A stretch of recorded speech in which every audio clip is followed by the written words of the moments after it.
Afternoon, everybody. We'll open it up with questions for Coach Combs. Todd, front row. Hi, Todd.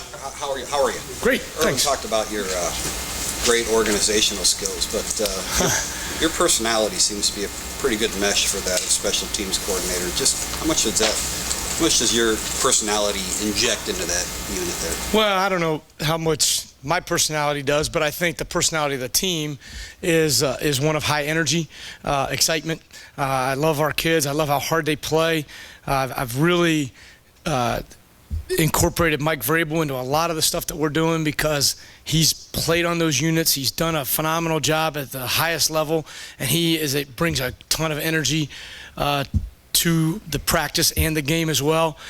So I think our kids understand the priority special teams plays for our team. So I think they play really hard as a result of that.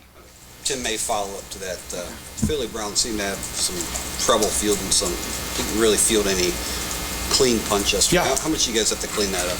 I think the first time really being out there at that time of day with a high sky and a bright sun, when I talked to Philly after the game, that was the biggest issue, and I think he'll be better. I know he'll be better this week. He's an experienced kid, and trust him back there, and I wouldn't have any concerns about that. Front row left, Ari. Hey, Ari. How are you doing? Great, thanks. Just now going on your third recruiting class here, how do you feel you've grown now that you've had the mentorship of Coach Meyer? Do you feel just in that aspect of what you do here? I think recruiting is a 365-day process at Ohio State. There's not a day that goes by that we don't talk about, focus on, and participate in some recruiting activities here. That I think is I won't say it's unique, but I would say there are very few programs anywhere that recruit as hard or as often as we do. I've learned a great deal, both strategically and organizationally about recruiting, and I would say that because this is a national program, the balance of your recruiting changes a little bit from what I had done in the past.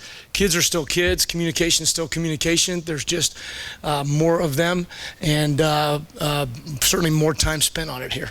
Do you feel that you've grown just in the past 3 years or changed your approach to the way you handle your own business, or have you just stuck to what got you there, basically? Oh, no, I'm learning every day. I think that I'm recruiting with a bunch of really, really good recruiters.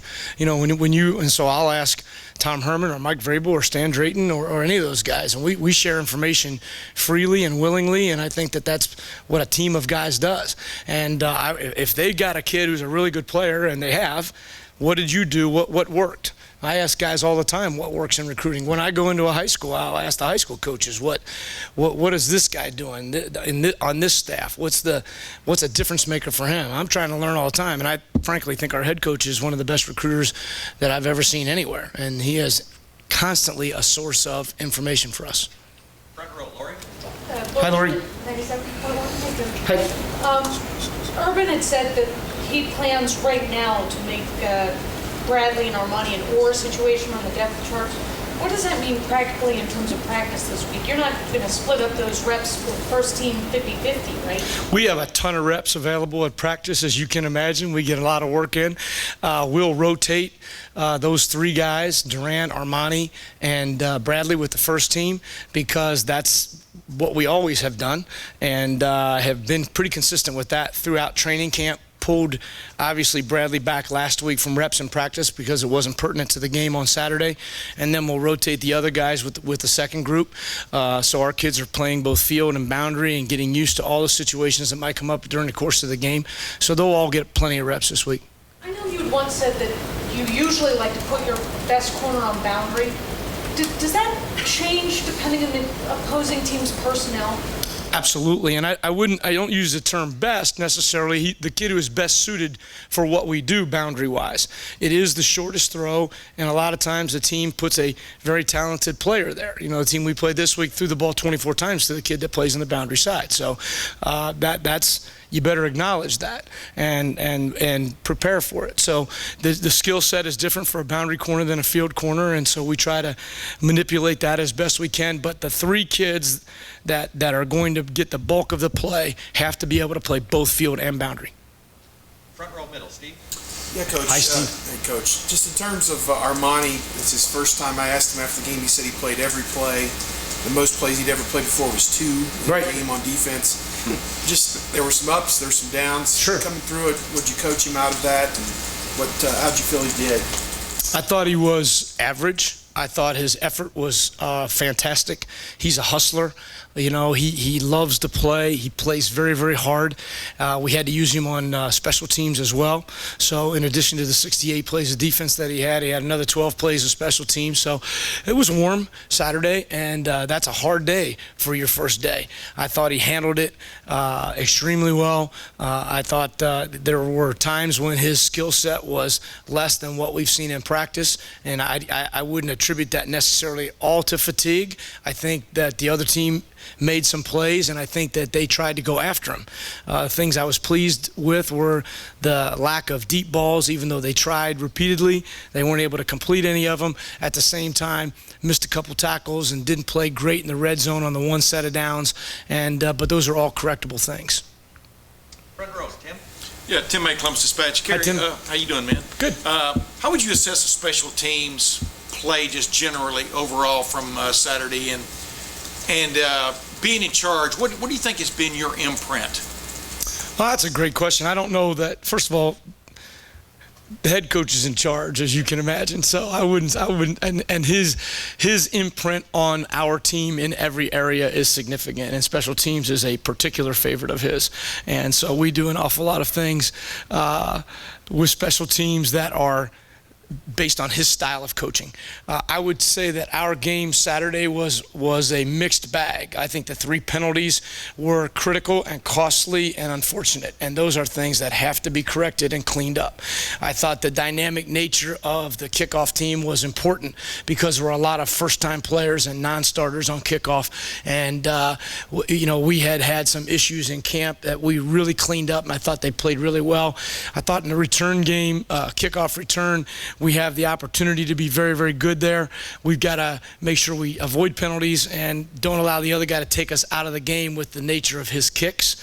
I thought that punt return will be more effective if we catch the ball clean. We will attack punts and go after them. I thought Drew was great on both kickoffs and obviously his field goal and place kick. I thought that, you know, Ed Warner's design of things on extra points were fantastic. So, and I thought our punter, you know, survived. And he did what we asked him to do, and we didn't get any return yards, and we'll live to punts. Hopefully not a lot more, but when we do, he'll be okay. You know, as Urban said a minute ago, and Stan Drayton reiterated, though special teams is sort of the portal for guys to then become full-time players, possibly at their positions and stuff. What will it be like this week with like a Rod Smith showing up for duty, and you know, I mean, just talk about how you look at that group as a whole, how you decide who plays. The head coach is very clear. In fact, there were some guys I think that probably didn't get to play as position players on Saturday because they didn't start or play on special teams. And if you don't perform in those areas, you're not going to play. And so the competition to get on the special teams units is high. And so adding more healthy bodies to that mix is helpful to our team. We have to, especially in games like Saturday. We need kids who can run down the field and take the load off of some of the starters, and Saturday, unfortunately, we had a couple guys who had to catch a touchdown pass and then go cover a kickoff and things like that. We try to avoid that if we can. At the same time, that will be our priority. And if you can't cover the kickoff, then you can't catch the touchdown pass. And I think that's a tribute to the head coach and the philosophy that he has about special teams. One last quickie. Give me one thing that Urban Meyer has given you as a recruiter. I mean, give me one thing that you know you're doing better because of what he showed you, an example of where he's helped you as a recruiter, I guess. We have relentless and total immersion in the recruiting process. It is not just communication with that player. Know the player, know the coach, know the dad, know the uncle, know the algebra teacher, know the guidance counselor, know the custodian, whatever it is, there's something out there that is going to attract that player to come to Ohio State beyond your own personal, engaging personality. You've got to go beyond that, and that has been a great learning experience for me. And you know, I believe that I will continue to develop as a recruiter, and I'm excited about that as we go forward. Two more questions. Far right, Dave. Coach Dave Wilson. Hi, Dave. How you doing? Bradley Roby coming back. One, how excited are you? And even though it was just one game that he missed, is it possible that he's even hungrier and more motivated because football was taken away from him for a Saturday? I would hope so. I think that football players at all levels, but certainly the great ones, they live to play the game. You know, the great players don't try to get out of practice. The great players don't try to get out of working out. They try to find ways to get in. And last week, all week, he was in the office watching San Diego State film to prepare himself for this week. He has treated his situation like a professional, and he has worked hard to stay in shape. At the same time, doing all that and knowing you're not playing in the game is different than doing all that and knowing you're going to play in the game. So he's excited about Saturday. I'm excited about Saturday.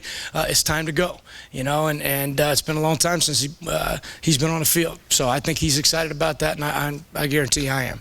Two more questions. Doug, far right. Gary Douglas sells ABC 6. Hi, Doug. Good to see you again. Thanks. Dontre Wilson, especially after fumbling his first collegiate carry, how big is that for his confidence to come back with a big kick return? Oh, I thought it was huge. I don't think any of us lack confidence in Dontre, and I'll be honest with you, I don't think Dontre lacks any confidence in himself. I think he's an awful lot of fun to be around. We're going to put him in situations where the ball is in his hand in the return game.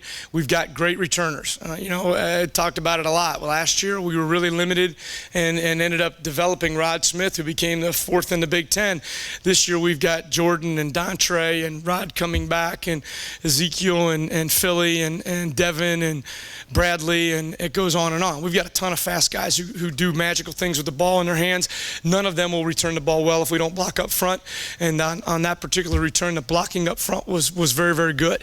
He had a long way to run before anybody had a chance to lay a hand on him, and when they did, he made a miss. I think he'll be a factor and a force as the season goes forward. I'm looking forward to, you know, who you're going to kick it to. And even when you kick it to Jeff Hireman, he's going to punch it back out past the 35-yard line. So we're not unhappy with that at all. Last question. Front row left, Doug.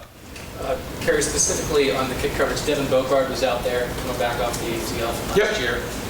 How does he look? Is he all the way back in your mind? And you seem pretty excited after one of his tackles. Absolutely. I think he's back 100%. I think that those kids, and he has to be one of the leaders of that group. I know you guys are probably observing how many first-time players end up on our kickoff team. Why? Because we recruit really, really fast kids who will run and hit you, and that's the nature of kickoff. And so as we begin to incorporate more and more of those kids on that unit, it takes kids like Devin Bogard, who has played it and been on it, to drive the rest of the team down the field. He has to become a leader in those areas, certainly while he's not on the field as a position player. And so it was great to have him back. Ron Tanner's another one of those kids, makes a ton of tackles in special teams, runs down the field, covers extremely well, very sound in what he does. Jamal did a great job. You know, we had some guys who were on that unit last year, and then we added a bunch of new guys, and we'll keep doing that as the year goes on. Coach, thank you very much. Okay, thanks, guys.